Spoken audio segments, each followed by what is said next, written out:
You just got promoted.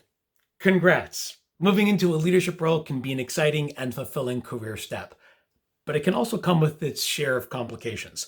Whether it's keeping projects on track or people in line, it's easy to become overwhelmed by the demands of a new position, especially if you're managing your old colleagues. Awkward. Today on The Fix, how to make a strong first impression as a new leader. One of the hazards of leadership is neglecting the values and virtues that put you on that path. So, as you begin to level up and engage your team, it's important to stick to some of the basic people principles that got you promoted in the first place. So, here's a refresher. Number one, when you ask for advice, mean it. Bringing others into the decision-making process is a smart practice. Not only does it improve the quality of your decisions, but it also motivates others to stand behind those ideas and implement them. But when leaders ask for suggestions without really intending to follow through on those ideas, they engage in what psychologists have called sham participation, putting out a hollow call for ideas when a plan of action has already been determined. This kind of deception wastes people's time and erodes their trust. Once people realize their opinions never really mattered in the first place, they're more likely to lose faith in you as their boss and doubt your motives, even for soliciting them in the first place, leading to feelings of disappointment, confusion, and even resentment.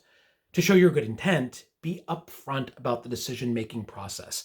Manage expectations by making sure that others understand what needs to be decided, how information will be collected, and who will ultimately make the call. People may not like the decision that's reached, but they'll respect the process and you for being transparent. Number two, when you reach a decision, keep it. Once decisions are made, it's up to you to stand by them even when they're unpopular. The rollout period can be fraught with grumblings and anxiety and setbacks, but retreating from a decision not only weakens the action, it also diminishes your credibility. This can be especially challenging if you've been elevated to leadership from within your own team. People who were once your coworkers just a few days ago may now be second-guessing your decisions, which can obviously lead you to second-guess yourself. The pushback can tempt you to put projects on hold or cancel them entirely. It's the moment when leaders have to either stand up or give in. I was working with a leader who faced an early challenge from members of his team. They didn't like the decision that he had made to move forward with a new feedback platform that required more frequent check-ins and documentation. But when this leader calmly listened to the team, tried to address their concerns, and ultimately held his ground, he managed to keep the project moving forward without leaving others feeling left behind. When promises are made and kept, leaders show their team they can be trusted to follow through.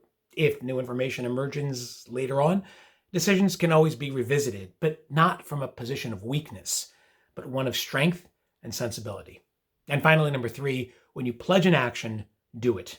The old adage of say what you mean and mean what you say is a great principle to stick with, especially if you're addressing former colleagues.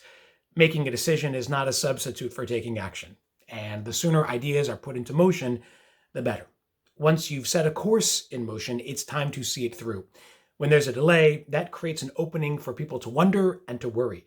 Why are we holding off? Where did all those resources go? What's happening? And those former colleagues of yours may start whispering, see, I told you so. Keep the distance between an idea and implementation short and deliberate. Along the way, be sure to keep briefing your team to maintain those lines of communication. Highlight upcoming deadlines or mile markers for projects. Give routine status updates. Create more visibility by showing real-time results from the field. These are small gestures, but they're great ways to make people feel informed and empowered. To lead is to serve.